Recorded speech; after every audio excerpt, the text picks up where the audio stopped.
Where should we start? Yeah. Okay. If people have questions, they can at least. Yeah. Well, thanks for bearing with us. It must be odd. We can't see you at all. I guess you can hear us and so forth. So I'm Scott. That's Lily. If you couldn't figure that part out, you can't go on the trip. We're excited about this. We have just some preliminary items of information to share with you, and then we'll look forward to hearing your questions. So overall, just really excited about going on this trip. One of our initiatives is to increase internationalization for the college, and there are a lot of different ways to do that, but certainly one of the most profound ways to do it is for you to actually have an international experience. Not everybody can leave and go study abroad for a whole term, which is a great way to gain a respect for other cultures and a global mindset and so forth. Short of that, studies such as the one that we're going to do, study tours, actually empirically have been shown to have quite an impact on people's global mindset. The institution that I was at before, we actually required these trips in 3 of our master's programs. And I personally used to take a group during the same time of the year in December to like Saudi Arabia, to the Gulf. So we would go to Saudi Arabia and the UAE or to Qatar and Kuwait or those areas and so forth. So I've done a fair amount of this. And in those situations, we actually did all the arrangements ourselves. We also, in my former institution, contracted with World Strides, which is the company that we've used here, and they provide a lot of the logistics, and they do a wonderful job. I've actually been on their tours before, and they'll just make sure that everything works really well. They've got a great portal set up. They've made the arrangements for the airline flights. We're doing 10 company visits, and we've agreed to set up 4 of them. They're going to do the other 6. But so anyway, that's a little bit about how this one particularly will work. So we're 5 days in Shanghai, 5 days in Ho Chi Minh. I've personally been to Ho Chi Minh, I guess, 3 different times.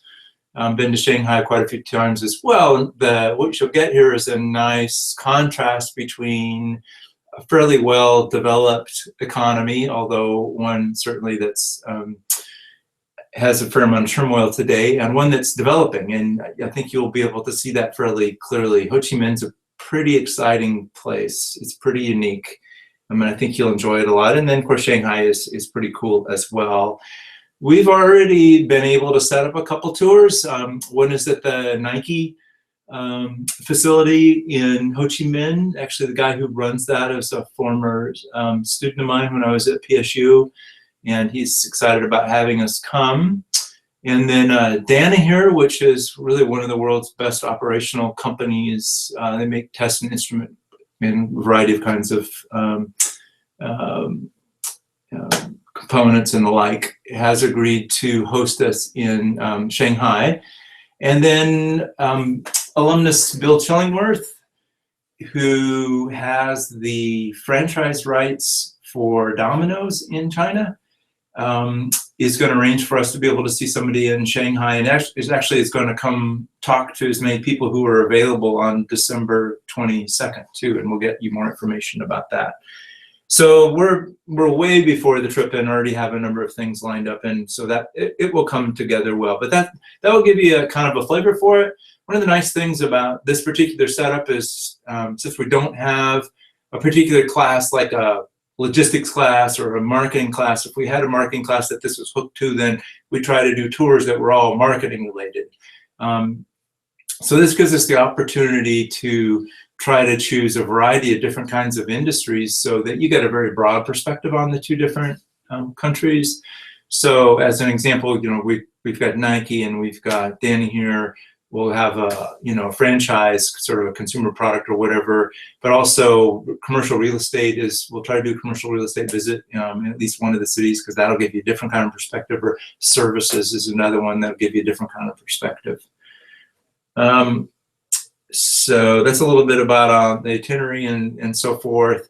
You know, you'll be really busy. We have one cultural day, or one day set aside for cultural visits in each of the cities that World Strides will take care of. So you'll get a sense of, you know, the culture more broadly than just business. But in general, you know, on that day, cultural tours, again, in each city, but in general, we'll be in the morning at one company, in the afternoon, another company.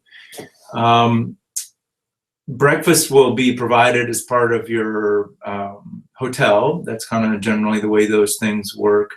We'll take care of lunch, but you'll be on your own for dinner. So that's one cost, maybe the only, just about, that's outside of the overall blanket cost of the trip itself. So the trip, it's really a kind of a screaming deal. I hate to use those words that sound like a car salesman, but really for $3,400 and then, you know, $1,000 that Orpheus Scholarship money involved to be able to do this for $2,400, pretty much all in, outside of the, you know, the dinners or whatever, is a pretty great deal. You do have to get yourself to San Francisco to get on the flight to get to Shanghai. I guess it's Shanghai to start with. So you may have a little additional cost involved there as well. But yeah, that's basically the way it works. So for people who get in by the first deadline and get the $1,000 scholarship, it's $2,400. Go ahead. Great. So I can talk a little bit about the timeline. As you know, the applications for in order to receive the $1,000 scholarship need to be turned in by August 31st. We'll then review them, and if you're selected, you'll hear by September 2nd whether or not you've been selected for the trip. You'll be given a link to register for the trip, and given that link will lead you to the World Strides portal, which will give you all the information about how to get visas, how to turn in the information that the International Center needs for Cal Poly, and more information about what the trip will include. And so that will all be set up by September 2nd. After that, we'll have a information session to just discuss different pre-departure information that you'll need, and that'll be in early November. And then after that, it's just heading out on December 5th. So a couple of the thoughts on that. So my experience in the past has been we're always scrambling to get enough students to go so that we would not eat a bunch of costs, and you know. And so this is quite a different situation. We have 78 applicants and really can't take more than 30. So, so I'm really pleased that we're gonna have enough folks, clearly, but I'm also sorry that not everybody who would like to go is clearly gonna be able to go. So that, you know, the trip is definitely going to make. What was I gonna, there was something else. Oh, I think one thing that's pretty important here, so doing these short study tours, they're in a, you know, quarter system. There are only certain times that you can pull this off, and summer in Asia is not real. It's not the best time, and plus a lot of folks do internships and so forth, so that becomes a problem. And so this kind of Christmas break right at the end of fall term is a nice time to do it. You can squeeze it in and you can get back in time for Christmas, and so it works well. The one part that's got, you have to be clear on is we'll be leaving, I think it's the Saturday at the end of the term before finals week. And so in order to be able to go, you need to go to the faculty who are teaching your classes and be able to make arrangements with them to fulfill all the responsibilities of the course. And you can, you know, let them know what's going on, that you want to go on this trip.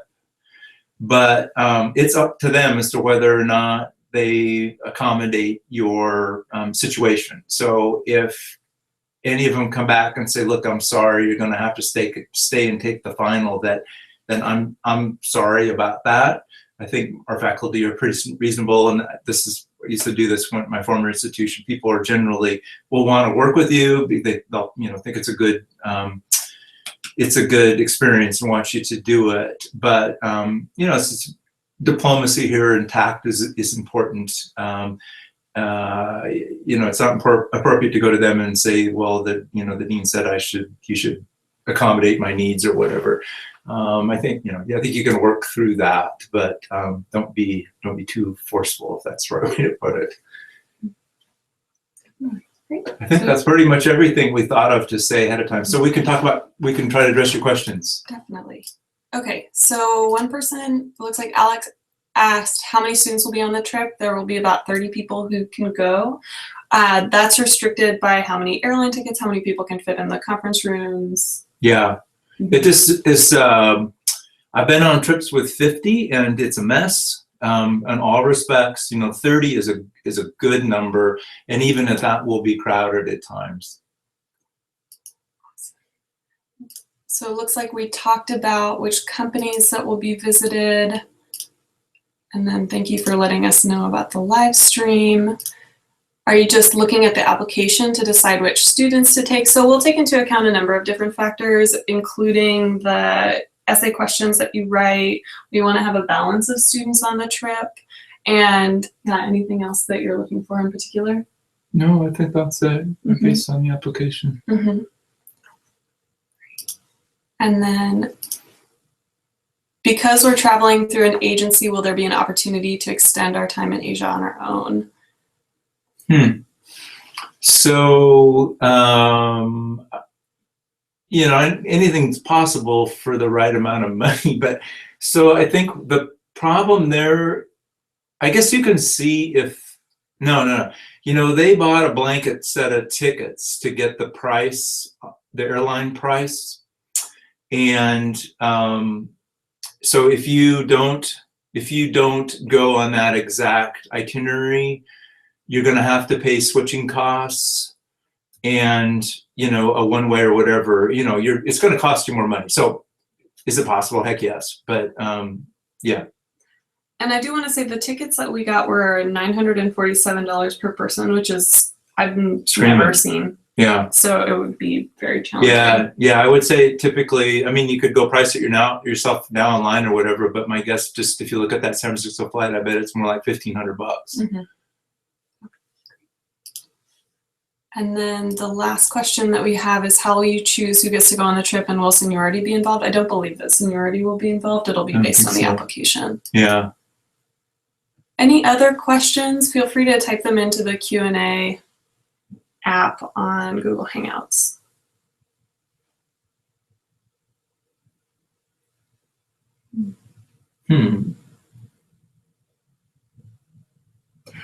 I know that there have been a lot of questions about financing the trip. I know that the college is we are only offering the $1,000 scholarship for people who sign up by the 31st. I know that other people are seeking scholarships from other areas, but we're not facilitating that. We're facilitating the $1,000 travel grant. What will the rooming situation be if we get accepted? So we're staying in 2 different 4-star hotels in Ho Chi Minh City and Shanghai. So one in Ho Chi Minh City and one in Shanghai. And they're double occupancy. You're able to request a single occupancy room, but that will be an additional cost. And so, but yes. Yeah, that's worked into. When you go to the portal, the World Strides portal, it will walk you through that. You'll have a box and an option to be able to request your own single occupancy. In terms of determining who rooms with whom, I don't know. We haven't.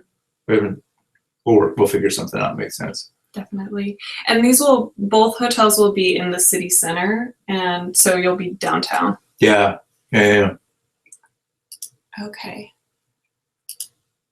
So Connor asks, speaking of leaving during finals week, if we're accepted into the program and register in the beginning of September, what happens if our professors refuse to move our finals when school starts? Are we able to back out of the trip or receive a refund?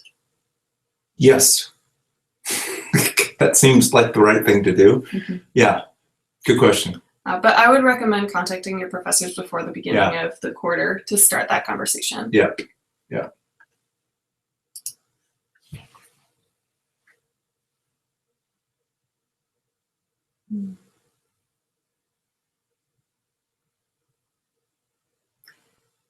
I've also received a lot of questions about how to start that conversation. And so if you are selected and want to discuss how you might approach that, you're more than welcome to give me a call or. Yeah, me too. Mm-hmm. These can be a lot of fun.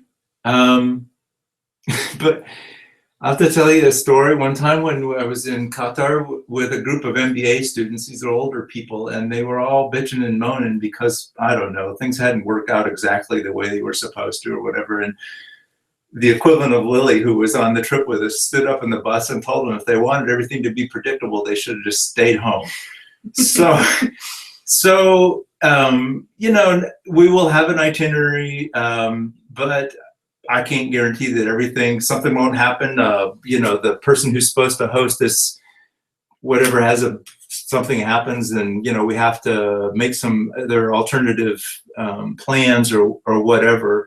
You know, stuff happens. Mm-hmm. And when you're on these trips, you know, maybe a little bit more susceptible for stuff happening. So that might be, if you want everything to be really kind of predictable and safe and so forth, this may not be the best kind of an idea. So if you're flexible and, you know, have a sense of adventure, then this will be great. And I'd also say that's a skill building opportunity. I know one of the execs in residence talked about how adaptability is one of the top skills for students coming from a college of business. And so this is a great way to practice that. Yeah, that's a really good point. I'm all for pushing outside your comfort zone, but also had a student one time in Saudi Arabia who, when we got to Saudi Arabia, had a panic attack, which wasn't good either because she'd never been out of the country. Mm-hmm. So knowing your boundaries. Right. And that was a great learning experience for her too, but so it'll all be fine. So Rachel asked, why did you decide to lead this trip and what are your own personal goals for the trip? Oh, that's a great question. Our students are so smart. So why did I say it again? Why did you decide to lead this trip and what are your own personal goals for the trip? I decided to lead this trip because when we were reviewing the numbers of our students who had had international experiences in the spring, I was not pleased and said, I'll do this myself. I think we had last year a class that was supposed to go to India. Actually, I think that's right. It didn't make, for whatever reasons. So I love doing this stuff. It's great to have these experiences. And when I was at PSU and I would do exit interviews with students who were in the programs where they were required to go on these studies, or even if they weren't and they had the option to, every single one of them in an exit interview would say that the international experience was a high point of the program for them. So while what you learn in the classroom is very important and so forth, I just think it's more likely that 5 years after you graduate, what you remember are experiences that happen outside of the classroom. So these can be really great, parts of your overall university experience, and deepen your friendships with people or make new friendships, and they're just wonderful opportunities. And so for us to be able to set the table that allows you to be able to do that and still be able to go and have fun ourselves and learn a lot it's just a complete win-win. Mm-hmm. Hopefully that answers that question. Awesome. Okay, and then Ben asked, so you mentioned we'll be paying for our dinner. Will we be traveling to different restaurants together as a group, or how will that work? Yeah, I think at dinner you're going to be on your own to do whatever you want to do. Mm-hmm. Yeah. And you can travel as a group if you want to go as a group of people to try something. I mean, from what I've heard, I haven't been to either of these cities before, but from what I know, the food there is incredible, and so people will probably want to explore. And they're very safe. So. Oh, yeah. They're both very safe places.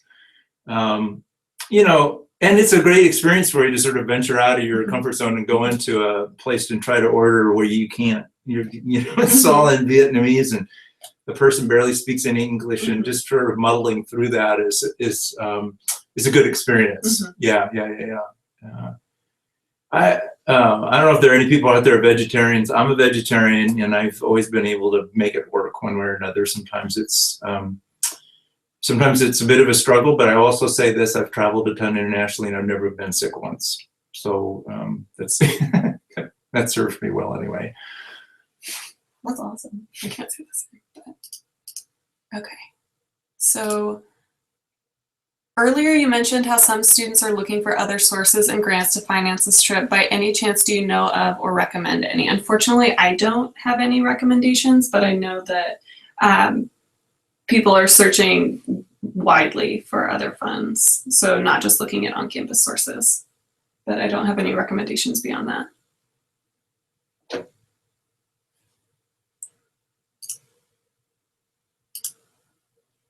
Is this the first time that Cal Poly is doing this program? Well, yeah, we've had these similar, length tours connected with classes in the past. I believe to China, not a huge number, but this is the first time we've done this particular tour. Yeah.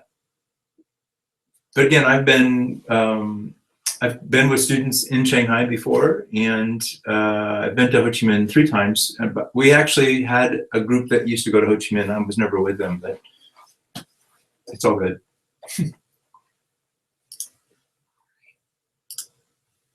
And then Morgan says, thank you for choosing China for the location, as I would assume most students, if they've traveled, have gone to Europe, but not had the chance to travel to Asia. Yeah. I think going to Europe is, it's great, but it's not. It's more like it's where most of us came from, or it's not that. It's not that. It doesn't push you that far out of your comfort zone.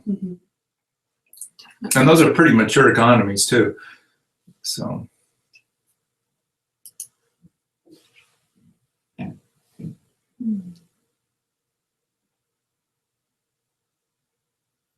that it? Any more questions? Those are great questions. Yeah. Any questions, a good one? I think I don't have any new questions, but if anyone has any other questions, please let us know. I'm trying to think. I don't think I have any other common questions that people have asked, but. Cool. Well, this will be a gas. I'm looking forward to it. It's exciting. All right. Let us know if you got any other questions. Thanks. Thank you.